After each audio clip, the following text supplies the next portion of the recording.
देखिए, आपने खुद ही बोल दिया कि साजिश की जा रही है, तो जब ये साजिश है ही तो अब इसके ऊपर अब मैं और क्या टिप्पणी करूं।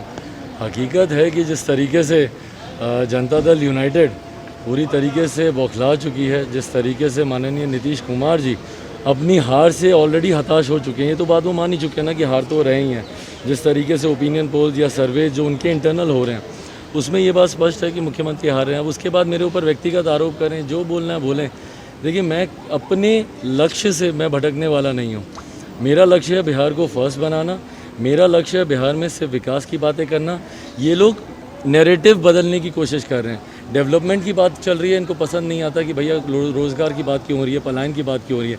तो ये लोग नैरेटिव को बदलने का प्रयास कर रहे हैं कि भैया चिराग के ऊपर।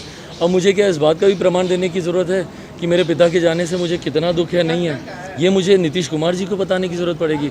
बट बहरहाल नीतीश कुमार जी जान रहे हैं कि जिस तरीके से मुंगेर में इतनी शर्मनाक घटना घटी, जिस तरीके से वहाँ पर श्रद्धालुओं के ऊपर जिस तरीके से लाठियाँ चलाई गई, बर्बरता से पीटा गया, गोलियाँ तक चलाई गई, ये तो जनरल डायर की भूमिका में आ गया ना नीतीश कुमार जी।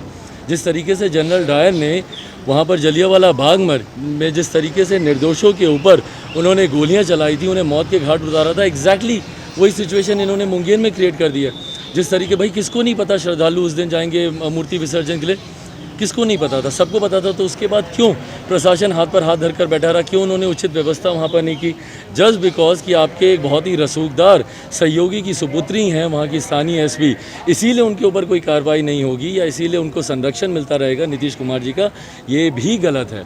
और जिस जनरल डायर की भूमिका में नीतीश कुमार जी आए हैं, उनको भी इस बात का जवाब देना होगा कि वहाँ पर माता के श्रद्धालुओं के ऊपर गोली क्यों चली, उनको मारा क्यों गया, उसमें से एक मृतक की जान क्यों गई और बाकी जितने अस्पताल में वहाँ पर घायल हैं उसके जिम्मेदार कौन है। आज प्रधानमंत्री जी आ रहे हैं पटना में, सभा है उनकी, क्या लगता है, उम्मीद है कुछ बोलेंगे?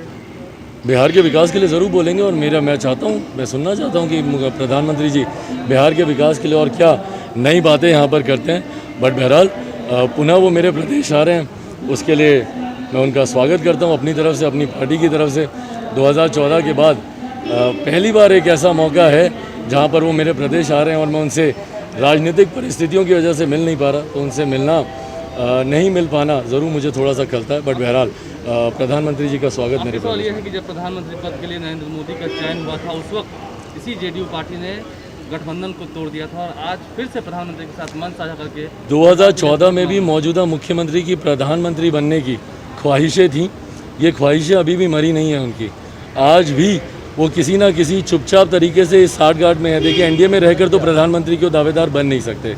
एनडीए में रहकर जिस तरीके से मौजूदा प्रधानमंत्री जी का वर्चस्व अभी जिस तरीके से चल रहा है, जनता में जिस तरीके से उनकी लोकप्रियता है, तो इस गठबंधन में रहकर उनके लिए बनना संभव नहीं है। इसीलिए वो निरंतर प्रयास करते हैं कि कैसे विपक्ष के साथ मिलकर, और इस बार भी मैंने सुबह ट्वीट भी किया और इस बात को मैं पूरे गंभीरता के साथ मैं कहता हूँ कि एक एक वोट जो जनता दल यूनाइटेड को जाएगा, जो नीतीश कुमार जी को जो जाएगा एक एक वोट, वो नीतीश कुमार जी बाद में पुनः महागठबंधन के साथ, जैसे 2015 में चले गए थे महागठबंधन के साथ, इस बार भी इनकी पूरी तैयारी है। क्योंकि भाजपा इनको वैसे भी अब पूछ नहीं रही है, सम्मान नहीं दे रही है, पोस्टर बैनर होर्डिंग से इनको निकाल दिया गया, इनकी तस्वीरों को हटा दिया गया।